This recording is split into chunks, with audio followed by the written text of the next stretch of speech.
আজকের এই পর্বে তোমরা যারা নবম দশম শ্রেণীর শিক্ষার্থীরা আছো, তোমাদের গণিত বইয়ের প্রথম অধ্যায় বাস্তব সংখ্যা অনুশীলনী 1 এর পর্ব নাম্বার হচ্ছে 8 এবং এই 8 নাম্বার পর্বে 10 নাম্বার সদৃশ আবৃত দশমিক ভগ্নাংশে প্রকাশ করো। এখানে ক থেকে ঘ 4টা অঙ্ক আছে।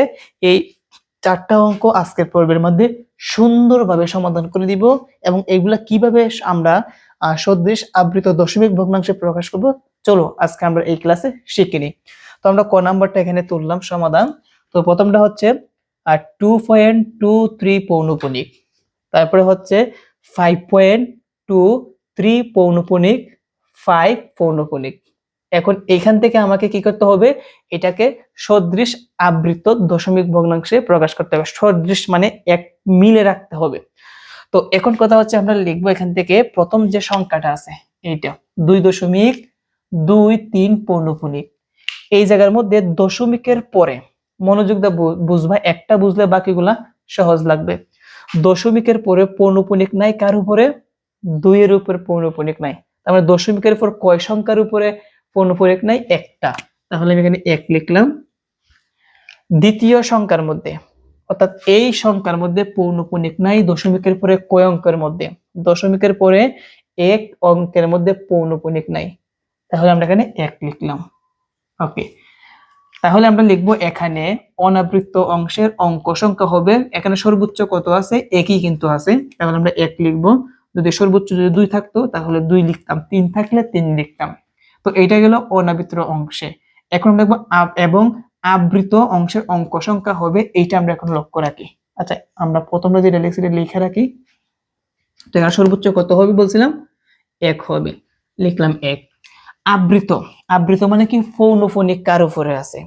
দেখো দশমিকের উপরে পৌনপুনিক কয়টার উপরে আছে? একটার উপরে, তাহলে আমি 1 লিখলাম।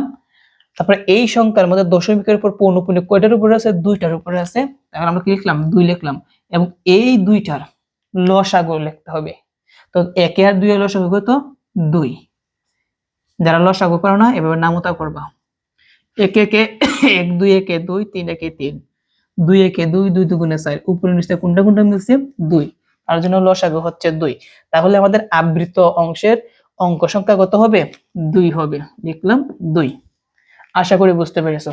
এখন দশমিকের পরে এখানে যে আমাদের যে প্রথম যে 1 বের হয়েছে, এই 1 এবং আবৃত মানে অনাবৃতর হচ্ছে সর্বোচ্চ 1 আর এখানে আবৃতর হচ্ছে 2, এই 1 এ আর 2 এ যোগ করলে কত আসবে? 3 আসবে। তাহলে দশমিকের পর আমাকে 3 অঙ্ক পর্যন্ত লিখতে হবে। দশমিকের পর কয় অঙ্ক পর্যন্ত লিখতে হবে? 3 অঙ্ক পর্যন্ত লিখতে হবে।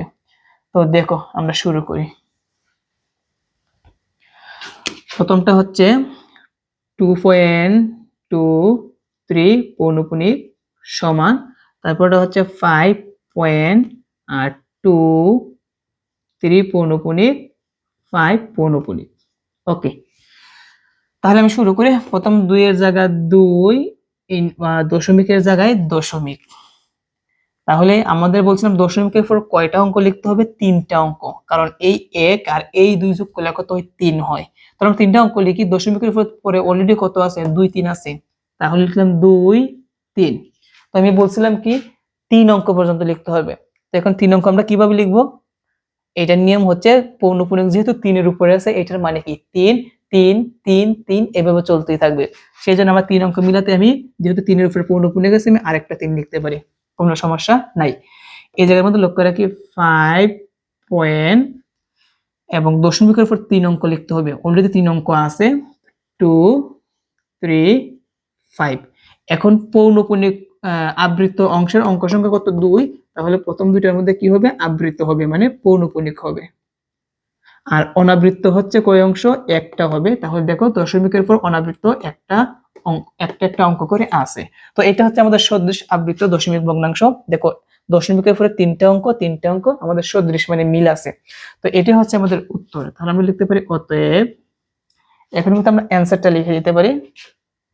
আনসারটা হচ্ছে প্রথমটা হচ্ছে 2.23 পৌনপুনিক 3 পৌনপুনিক, আর আরেকটা হচ্ছে 5.23 পৌনপুনিক 5 পৌনপুনিক। এটি হচ্ছে আমাদের অ্যান্সার।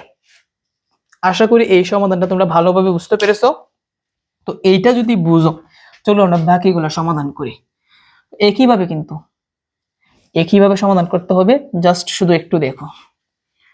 এখন আমরা সমাধান করবো হচ্ছে খ নাম্বারটা হচ্ছে প্রথম 7.26 পৌনপুনিক ক্ষমা, তারপরে হচ্ছে 4.237 পৌনপুনিক। তো এইটাকে এখন আমাদের কি করতে হবে, সদৃশ আবৃত্ত দশমিক ভগ্নাংশে প্রকাশ করতে হবে।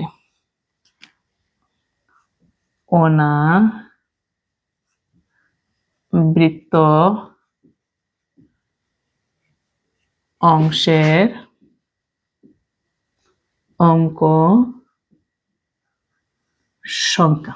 ওকে, তো এখন আমরা লক্ষ্য রাখি এই সংখ্যার ক্ষেত্রে এই জায়গার মধ্যে দেখো তো দশমিকের উপরে পৌনপুনিক কার উপরে নাই, কয়টার উপরে নাই, একটার উপরে। তো আমি এখানে 1 লিখলাম। তারপরে হচ্ছে এই সংখ্যার মধ্যে পৌনপুনিক ছাড়া দশমিকের উপর কয়টার উপরে নাই, 2টার মধ্যে নাই, সেই জন্য আমি 2 লিখলাম। তাহলে এইটার মধ্যে সর্বোচ্চ কত, 2, তাহলে আমাকে অনাবৃত্ত হবে 2।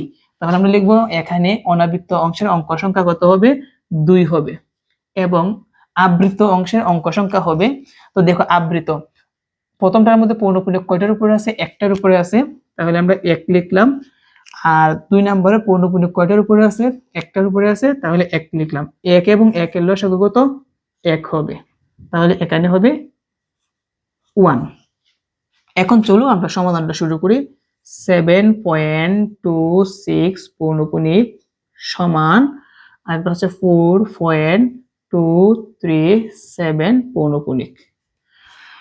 এখন চলো আমরা একটা জিনিস আমরা লক্ষ্য রাখি, এখানে সর্বোচ্চ হচ্ছে 2 আর এখানে লসাগু হচ্ছে 1, এই দুইটা যোগ করলে আমরা কত আসবে, 3। তাহলে 3 দশমিকের পর আমাদের 3 অঙ্ক পর্যন্ত লিখতে হবে।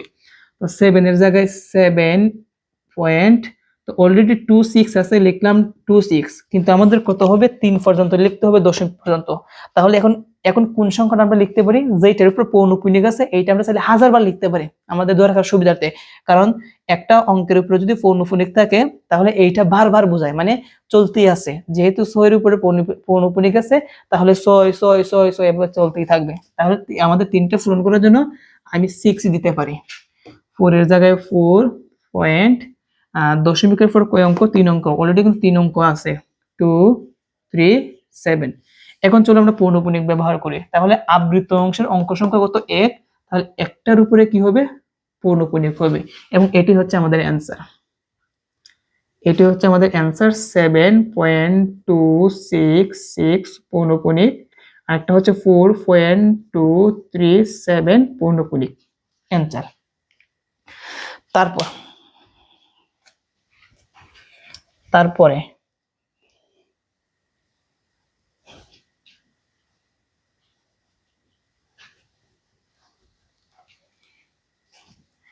তারপরে হচ্ছে গ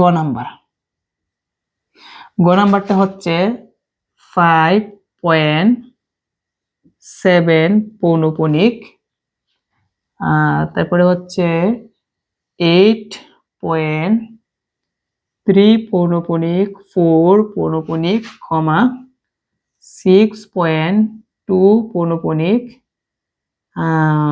তারপরে হচ্ছে 4 5 পৌনপুনিক এইটা।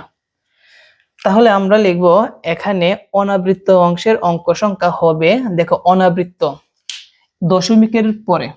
দশমিকের পরে আমাদের পৌনপুনিক নাই কয়টার উপরে, এখানে কিন্তু আমাদের দশমিকের উপরে পৌনপুনিক ছাড়া কোনো অঙ্কই নাই, তাহলে এটা হচ্ছে 0, 9 - 0। এখানে দশমিকের উপরে পৌনপুনিকের কোনো অঙ্কই নেই, আছে কি, নাই। আচ্ছা আমি একটু সময় আমি প্রশ্নটা একটু দেখবো ঠিক আছে কিনা। 5.7 পৌনপুনিক, 8.34 পৌনপুনিক, ঠিক আছে। তারপরে হচ্ছে 6.25 পৌনপুনিক, ঠিক আছে। ওকে, তো এইটার মধ্যে কিন্তু এই সংখ্যার মধ্যে কিন্তু দশমিকের পরে পৌনপুনিক ছাড়া নাই, এই জায়গার মধ্যে কিন্তু দশমিকের পরে পৌনপুনিক ছাড়া নাই। হ্যাঁ, তার মানে 0, প্রত্যেকটার মধ্যে পৌনপুনিক ছাড়া কয়টা আছে, 0টা আছে। তাহলে 0 পৌনপুনিক ছাড়া কত হবে, 0টা হবে। এবং আবৃত অংশের অঙ্ক সংখ্যা কয়টা হবে, দেখো এটার মধ্যে পৌনঃপুনিক কয়টার উপরে আছে? একটার উপরে, লিখলাম 1। এটার মধ্যে পৌনঃপুনিক কয়টার উপরে আছে? 2টার উপরে, লিখলাম 2। আর এটার মধ্যে পৌনঃপুনিক কয়টার উপরে আছে? 3টার উপরে। তোমরা বলবা স্যার এখানে তো 2 আর 5 এর উপরে আছে। হ্যাঁ, 2 আর 5 এর মধ্যে কিন্তু 4 আছে। যেহেতু 2 এর উপরে পৌনঃপুনিক আছে, 5 এর উপরে পৌনঃপুনিক আছে, এবং এই দুই অঙ্কের মধ্যে এখানে হাজারটা অঙ্ক থাকুক সবগুলোর উপরে কিন্তু পৌনঃপুনিক আছে। এটাই কিন্তু বোঝানো হচ্ছে 2, 5 এই দুইটার উপর পৌনঃপুনিক মানে মধ্যখানে যা থাকবে এইগুলোর উপরে পৌনঃপুনিক আছে। তাহলে কয়টার উপরে পৌনঃপুনিক আছে? 3টার উপরে। তাহলে আমরা 3 লিখবো। এখন 1, 2, 3 এর লসাগু কত? আমরা 1 এর নামতা করি। 1 একে 1, 2 একে 2, 3 একে 3, 4 একে 4, 2 একে 2, 2 দুগুণে 4। আর নামতা করি। তারপরে হচ্ছে 5 একে 5, 6 একে 6, আর এখানে হচ্ছে 3 দুগুণে 6, এখানে 3 একে 3, 3 দুগুণে 6। উপরে নিচে 6, 6, 6 মিলে গেছে। কত কত মিলছে? 6, 6 মিলে গেছে। তাহলে আমরা বলতে পারি এগুলোর লসাগু কত? এগুলোর লসাগু হচ্ছে 6। তাহলে আমাদের আবৃত অংশের সংখ্যা কত হবে? 6 পর্যন্ত হবে। তাহলে চলো, এবং এই 0 আর 6 যোগ করলে কত হয়? 6 হয়। তাহলে দশমিক পরে আমরা 6 অঙ্ক পর্যন্ত নিব। দশমিক পর্যন্ত আমরা কয় অঙ্ক নিব? 6 অঙ্ক। তো প্রথম আছে হচ্ছে 5.7 পৌনঃপুনিক সমান, তারপরে হচ্ছে 8.3 পৌনঃপুনিক 4 পৌনঃপুনিক সমান 6.2 পৌনঃপুনিক 4, 5 পৌনঃপুনিক। তো শুরু করি। প্রথম আছে 5 পয়েন্ট, তারপর কি আছে 7। তো দশমিকের পর কয় অঙ্ক পর্যন্ত হবে? বলছিলাম 6 অঙ্ক পর্যন্ত হবে। তো যেহেতু দশমিকের পর মাত্র 1 অঙ্ক হয়েছে, আরো 5 অঙ্ক লিখতে হবে। এখন 5 অঙ্ক কি আমি আন্তাজি লিখে দিব? না, যেহেতু 7 এর উপরে পৌনঃপুনিক আছে, 7 কি চলতেই থাকবে, 7 7 7 7। সেজন্য আমরা 7 লিখতে পারি 5 বার। 1 বার, 2 বার, 3 বার, 4 বার, 5 বার। তাহলে দশমিকের পর কয় অঙ্ক হলো? 1 2 3 4 5 6টা। তারপর লক্ষ্য রাখি এখানে 8 পয়েন্ট কি আছে 3, তারপর কি আছে 4। এখন দশমিকের পর কয় অঙ্ক হবে? 6 অঙ্ক। আছে মাত্র 2 অঙ্ক। তাহলে আমাকে আরো কয় অঙ্ক বাকি আছে? 4 অঙ্ক। তাহলে কিভাবে লিখবো বাকিগুলা? যেহেতু 3 আর 4 এর মধ্যে পৌনঃপুনিক আছে, এটা ধরে বোঝানো হচ্ছে 3 4 3 4 3 4 3 4 চলতেই থাকবে। তাহলে আমরা লিখতে পারি 3 4 3 4। বাস, 2 4 6টা হলো। তারপর আমরা এটা লক্ষ্য রাখি। আচ্ছা, এটা তোমরা একটু এদিকে লিখি। 6.2 পৌনঃপুনিক 4 5 পৌনঃপুনিক সমান, দেখো 6 এর জায়গায় 6, পয়েন্টের জায়গায় পয়েন্ট, প্রথমত যা আছে তাই লিখবো। 2 4 5।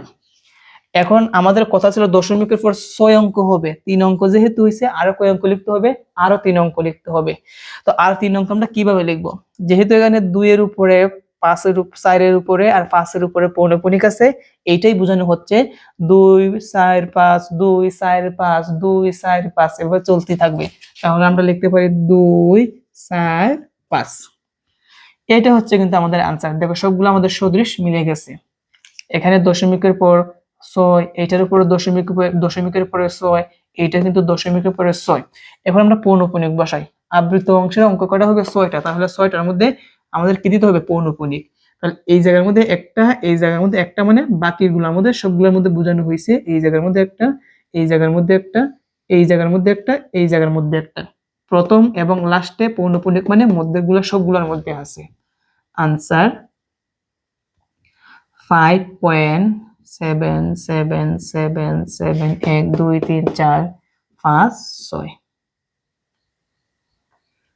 তারপর একটা হচ্ছে 8.34 তারপরটা হচ্ছে 6.245 এটা হচ্ছে আমাদের অ্যান্সার। প্রিয় শিক্ষার্থীরা, আশা করি তোমরা এই অঙ্কের সমাধানটি তোমরা সুন্দরভাবে ভালোভাবে বুঝতে পেরেছো। তো তাহলে চলো আমরা নেক্সট অঙ্ক, আজকের ক্লাসের আমাদের শেষ অঙ্কটা এখন সুন্দরভাবে সমাধান করি। তোমরা সবাই কিন্তু কমেন্ট করো, তোমরা কতটুকু ভালোভাবে বুঝতেছো তোমরা অবশ্যই কমেন্ট করবা। কমেন্ট ভালো ভালো কমেন্ট করলে আমার উৎসাহ বাড়ে, বুঝতে পারছো? তোমরা কতটুকু বুঝতেছো না বুঝতেছো অবশ্যই কমেন্ট করে জানাবা। তারপরের অঙ্ক ঘ নাম্বার। তো ঘ নাম্বারের মধ্যে প্রথমেই কত আছে? প্রথমে আছে হচ্ছে 1.2.32,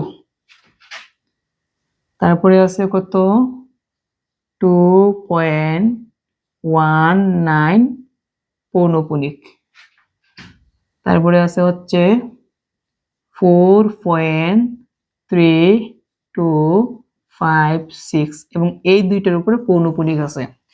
তো প্রশ্নটা একটু দেখি।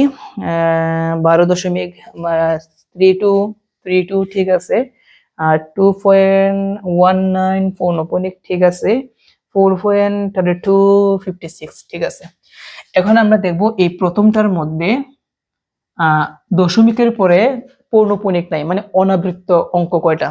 দেখো দশমিকের পরে এই দুইটার মধ্যে কিন্তু পৌনপুনিক নাই, তাহলে এখানে অনাবৃত্ত অঙ্ক সংখ্যা হচ্ছে দুইটা। তাহলে লিখলাম 2। তার পরবর্তী এইটার মধ্যে পৌনপুনিক ছাড়া দশমিকের পরে আছে হচ্ছে একটা, তাহলে লিখলাম 1। এবং এইটার মধ্যে পৌনপুনিক ছাড়া দশমিকের পরে কয়টা আছে? 2 অঙ্ক, তাহলে লিখলাম 2। তাহলে এই তিনটা অঙ্কের মধ্যে সর্বোচ্চ কত? 2। তাহলে আমাদের অনাবৃত্ত অঙ্ক সংখ্যা কত হবে? 2 হবে। এখন দেখবো আবৃত্ত কত হবে। এখানে কিন্তু পৌনপুনিকের নাই, কিন্তু এই জায়গার মধ্যে পৌনপুনিকের একটা আছে, তাহলে লিখবো 1। এবং এই জায়গার মধ্যে পৌনপুনিকের কয়টা আছে? 2টা আছে, তাহলে লিখবো 2। 1 এবং 2 এর লসাগু কত? 2 হবে। কত হবে? 2। তাহলে আমাদের আবৃত্ত কত হবে? 2 হবে। এবং এই 2 এ 2 যোগ করলে কত আসবে? 4 আসবে। তাহলে দশমিকের পর আমাদের 4 অঙ্ক পর্যন্ত নিতে হবে। তাহলে শুরু করি। 12.32 সমান, তারপরে হচ্ছে 2.19 পৌনপুনিক সমান, তারপরে হচ্ছে 4.3256 এই দুইটার উপরে পৌনপুনিক সমান। তো দেখো প্রথম যা আছে তাই লিখে দিই, 12.32। তো এখন কথা ছিল কি, আমাদের অনাবৃত্ত অংশের সব মিলে কতটা হবে?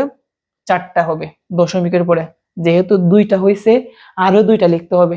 আরো 2টা কি আমি আন্তাজি লিখে দিব? না, দেখবো এই জায়গার মধ্যে পৌনপুনিক আছে কিনা। যদি পৌনপুনিক থাকে ওই পৌনপুনিকটা আমরা বারবার লিখবো, লিখলে কিন্তু আমাদের বাকিগুলা ফিল আপ হয়ে যায়। কিন্তু দেখা যাচ্ছে এখানে পৌনপুনিকের নাই, সেই জন্য আমি এইগুলাকে বারবার লিখতে পারবো না। আমরা কি করব? 2টা শূন্য বসাই দিব। না, এখানে তো বলছে যে 4টা হবে না, তাহলে শূন্য দিয়ে দিব। বুঝতে পারছো বিষয়টা? তুমি যদি দশমিকের উপরে যদি শূন্য বসাও তাহলে মানের কোনো চেঞ্জ হয় না। তারপর এখানে যা আছে কি আছে? 2.19 দিলাম। এখন দশমিকের উপর অঙ্ক সংখ্যা কয়টা হবে? 4টা। যেহেতু দশমিকের উপর 2টা হয়েছে, আমাদের আরো 2টা লিখতে হবে। 9 এর উপরে পৌনপুনিক মানে কি? 9 বারবার, তাহলে আমরা 2টা 9 লিখে দিতে পারি, বাস।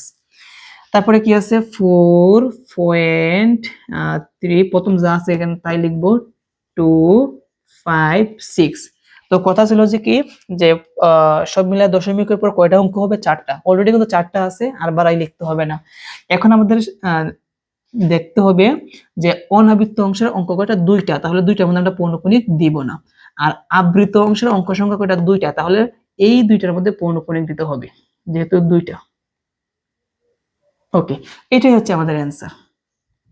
তাহলে আমরা লিখতে পারি 12.3200 উপরে পৌনপুনিক 2.1999 পৌনপুনিক, তারপরে হচ্ছে 4.3256 এগুলোর উপরে হচ্ছে পৌনপুনিক। এটা হচ্ছে আমাদের অ্যান্সার। প্রিয় শিক্ষার্থীরা, আশা করি আজকের এই ক্লাসের মাধ্যমে কিভাবে এখানে যে কি দেওয়া থাকবে, আবৃত দশমিক যে ভগ্নাংশগুলো দেওয়া থাকবে এগুলাকে কিভাবে আমরা সদৃশ করব, সদৃশ আবৃত দশমিক ভগ্নাংশে প্রকাশ করব। আশা করি আজকের এই ক্লাসের মাধ্যমে তোমরা ভালোভাবে শিখতে পেরেছো। তো এইগুলা যদি তোমরা শিখে থাকো অবশ্যই নিজেরা প্র্যাকটিস করবা। আজকের মতন এই পর্যন্তই। আমরা পরবর্তী পর্বে আমরা বাকি অঙ্ক থেকে সমাধান করব। সবাই ভালো থেকো। আসসালামু আলাইকুম।